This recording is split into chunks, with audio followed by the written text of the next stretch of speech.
God. That's the only person that I serve. My mom ain't here. My mama was sacrificed. Me too. You understand? Yeah, I'm Christian. Michael Jordan, what about him? His daddy, right? Bill Cosby, his son, right? Dr. Dre, his son.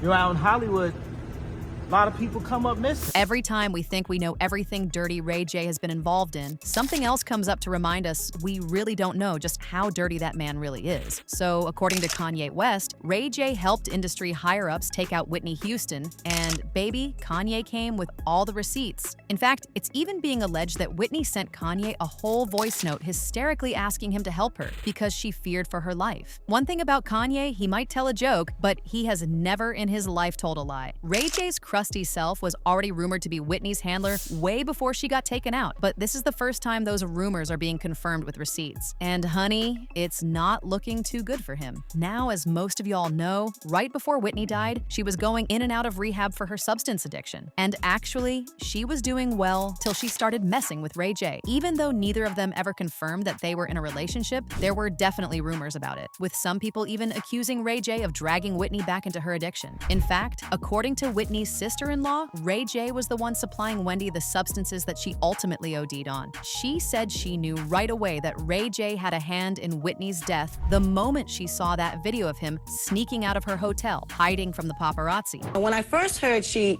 passed away, I said, my God, somebody gave her a bad bag. Cocaine?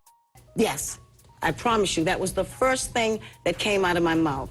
And then I saw Ray J, and it all added up. When Whitney's autopsy report was finally released, the questions surrounding her death only got worse. You see, it was initially revealed that she died by accidental drowning in her hotel bathroom. But from the details of her autopsy, she had visible injuries indicating a struggle between her and an attacker. According to the coroner's report, Whitney's assistant, Mary Jones, found her face down in a water-filled bath with 2 superficial abrasions to the left side of her forehead. She was also found with a looty purge coming from her nose and with a superficial abrasion to the left side of the bridge of her nose. Substances like marijuana, Xanax, Benadryl, and other medication in her system, indicating that she was too weak to fight her attacker. People were already skeptical, but this right here further confirmed to them that something shady was going on. And get this, y'all, the coroner who conducted her autopsy was no other than Ed Winter. Now, for those of you who didn't know, Ed Winter was the same coroner who was in charge of investigating Kim Porter's death, and he was also the one who challenged the reports about her dying from pneumonia. He is notorious for always digging out the truth behind the death of celebrities, even when the industry is pushing a different narrative. And guess what? He was suddenly found dead about a year ago. Jaguar Wright also didn't hold back from accusing Ray J of giving Whitney the substances she OD'd that day. According to Jaguar, he was the last person to see Whitney alive and even brought a substance dealer into Whitney's hotel room to provide her with all different types of drugs,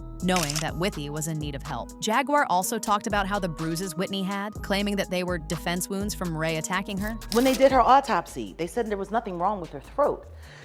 Her lungs were so damaged that she couldn't fuel the notes. It was her lungs. It wasn't, her voice was fine. Oh. That's how Clive did it. And then the next thing you know, she's Jay. And then it's Grammy time. That happened. And her and Clive had a fight 2 days before. And from what I was told, Bobby Christina was present for some of that fight. And then the next thing you know, she's dead. Ray J was the last person to see her alive. He let the drug dealer in, but she was sober, right? But he let the drug dealer in that gave her the shot. Leola has said, Leola Brown, Bobby Brown's sister, has said on several occasions that she was beaten. They saw her body. She didn't just die in a tub, like she was beat up. Oh, wow. And Brandy was the one that found her. But you know, they pledge allegiance to Clive too. Jeez.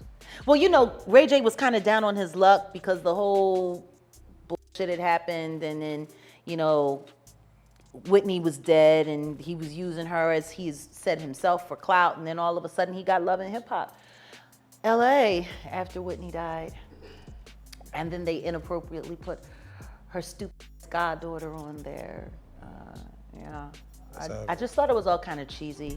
Whew. Ooh, Jaguar had a lot to say. Ray J made those worse for himself when he got into it with a reporter called Emily Hagan after she accused him of being DL and having a hand in Whitney's death. So basically, Emily made a video with another content creator called Donut Pav, and in the video, Donut was going off on Ray for being an industry boy toy and allegedly getting paid to off Whitney. Ray J wasn't here for the allegations, and he got on his Instagram to slam Emily for giving Donut the platform to lie on his name unprovoked. He said, "What the fuck?